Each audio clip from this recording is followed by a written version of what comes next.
हाँ मेरा बच्चा, मैं सब कुछ ले आऊंगी आपके लिए, आप बेफिक्र हो जाइए।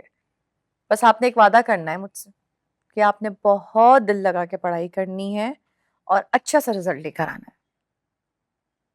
हाँ हाँ, बाबा जैसे ही आते हैं तो मैं उनसे भी बात करवा दूंगी, ठीक है?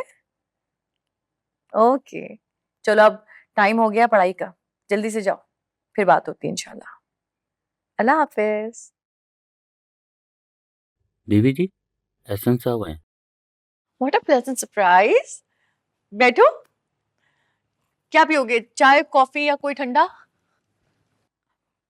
वैसे मैंने हूर को बोल तो दिया था कि तुमने ड्रेस लेने जाना था तो तुम चले जाते। खामा खा इतनी दूर से मुझे लेने के लिए यहाँ पर आए हो। गया था मैं वहां पे। ओ, तभी जनाब का मूड नहीं कुछ खाने पीने का है। मैं दरवाजे से ही वापस लौट गया। दरवाजे से? मतलब मैं कुछ समझी नहीं। वहां जो कुछ हो रहा था वो मेरे लिए नाकाबिले बर्दाश्त था। क्या क्या हो रहा था? क्या देखा तुमने?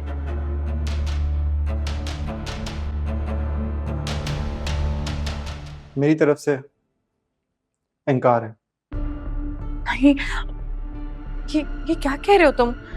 ऐसा कैसे हो सकता है हसन? मैं जो कुछ कह रहा हूँ बहुत सोच समझ के कह रहा हूँ। नहीं नहीं, देखो, इतना सडन शादी से इनकार करना। शादी की सारी तैयारियां हो चुकी हैं, ये दो दो खानदानों की इज्जतों का सवाल है। तुम इज्जत?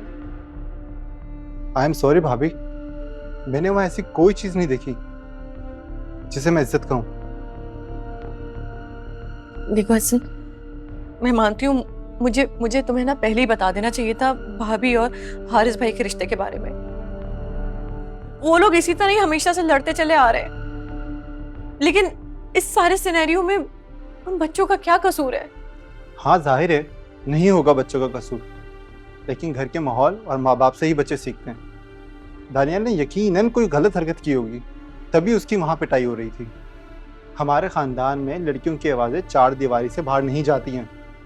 शायद वहाँ के माहौल में लड़कियों को ये बात सिखाई नहीं गई। देखो, बच्चे कभी कभी घर के माहौल से फेड अप होके ना चीख चिल्ला देते हैं, लेकिन इसका मतलब ये नहीं कि वो बदतमीज है। तुम नहीं जानते हूर कितनी अच्छी बच्ची है और पढ़ी लिखी भी है। मेरा दिल कहता है कि उसे एक अच्छा लाइफ पार्टनर मिलेगा और एक अच्छा माहौल मिलेगा तो वो इन सारी चीजों से भी दूर हो जाएगी, बहुत बहुत बेहतर हो जाएगी। बचपन से लेकर आज तक जो कुछ भी वहाँ सुनती आई है देखती आई है, उसके असरात आने वाली जनरेशन तक जाएंगे। मुझे अफसोस इस बात का है कि मेरे माँ बाप ने ज़िंदगी में पहली बार लोगों को पहचानने में गलती कर दी।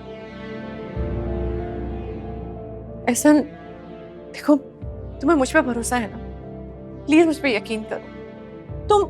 तुम हूर को थोड़ा टाइम तो दो, उसे समझने की कोशिश करो। वो ऐसी बिल्कुल नहीं है जैसे तुम सोच रहे हो या जैसे देख रहे हो। प्लीज़ भाभी, आप मुझे शर्मिंदा ना करें। आपका और खालिद भाई का मेरे दिल में बहुत एहतराम है। इवन अली भाई भी आप लोगों की बहुत रिस्पेक्ट करते हैं। ज़िंदगी रही तो इंशाल्लाह हम ज़रूर मिलेंगे, मगर इस रिश्ते से नहीं। मुझे दुख हो रहा है हूर के लिए भी और दानियाल के लिए भी, लेकिन मैं कुछ नहीं कर सकता सिवा दुआ के। खुदा हाफिज। ऐसा अल्लाह, अब क्या होगा? मैं अम्मी से कैसे क्या बात करूं? हारिस भाई को क्या जवाब दूंगी?